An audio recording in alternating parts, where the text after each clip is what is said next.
All right, we came out today to test out some of our motion decoys. We got this motion duck decoy spreader after hearing everybody rave about them on the internet and saying how friggin' awesome they are.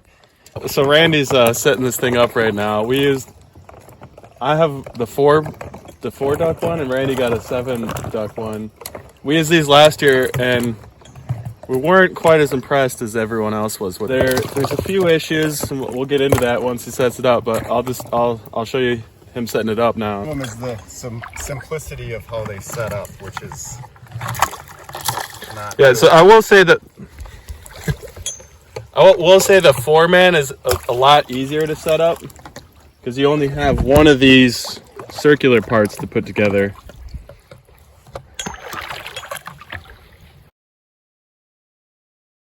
All right, we got her in the water. We gotta hook up the jerk rig. And I'll tell you, one thing I don't like about them is doing this at 5, 4 in the morning in the dark with a headlamp can really suck.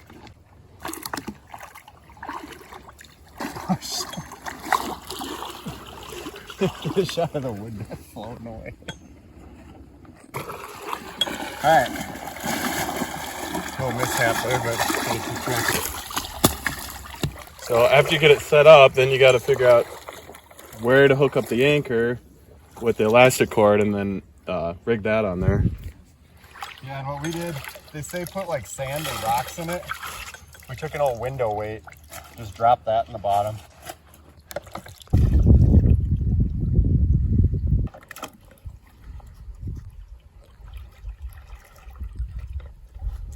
Then you just throw the anchor in here. That in.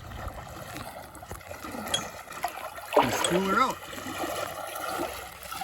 You really got to rip on it to get it going. And that's probably typically about how far we would have them out from where we're hunting. All right, so this is gonna be kind of more accurate like how you have it when you're hunting. It's gonna be back in the bush like this, and obviously like Randy was explaining, you have to have it super tight. Otherwise you're just pulling rope before, like for two feet before the decoys start to move. Anyways, so you get it like this, but then you hit a bird and you have this string that's like 2 inches below the water. Maybe you can just show. Like that's where your string's at. So any dog running through the water is gonna choke himself out on that, or yourself. You have to, like, as you're running out there, have to be aware of like where the stupid string is, and you're gonna trip on it. Or you're gonna walk super slow and like take 10 minutes to figure out where it is, and then try to step over it and fall on your ass.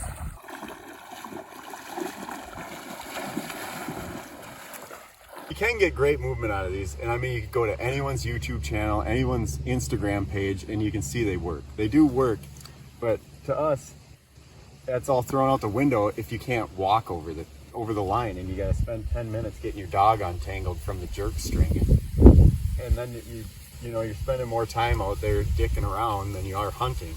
So we think we might have a solution to this, and we're going to give it a try, and we'll see what you think. All right, so we might have solved one of our issues. There's 2 bungees on there. We removed one. Now you don't have to pull that thing to Africa to get movement out of it. See how much easier it pulls now? Like, man, that's night and day difference. That's like long stroking to short stroking. Yeah, so, I mean, it looks great now. I like it a lot better, but we still have the issue of we're gonna trip over the line. So we're gonna try to solve that. If we can solve that, I might actually use this thing again.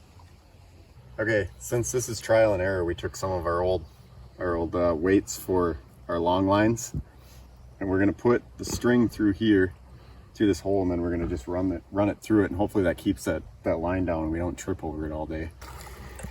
All right, we got the line through there, and this will hopefully hold it down on the bottom so we don't have so many problems here.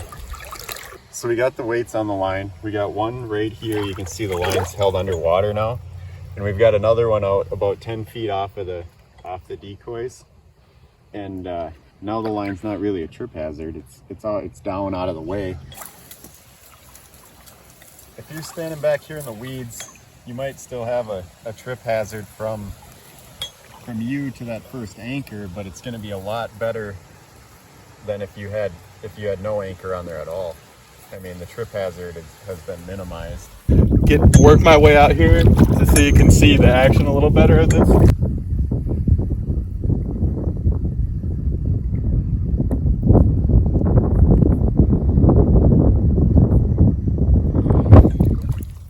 So today it's pretty windy, so it's probably not gonna help much, but you can kind of get the idea. And then here's this other anchor.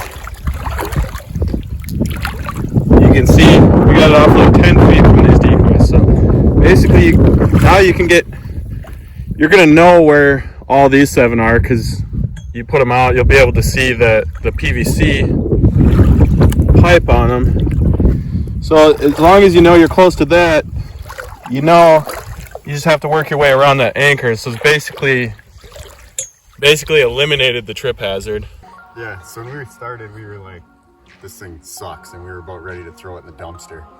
But now after we put the weights on the line, I think we're gonna give it one more shot and see if it works. But I definitely would not run it without the weights, because the last year when we tried to run this thing, it was like 10 minutes into the hunt and the dog was tangled in it, and it was just a nightmare. For the definitive Crex review on this, we're still not sure. You're gonna have to tune in this fall and see how it goes.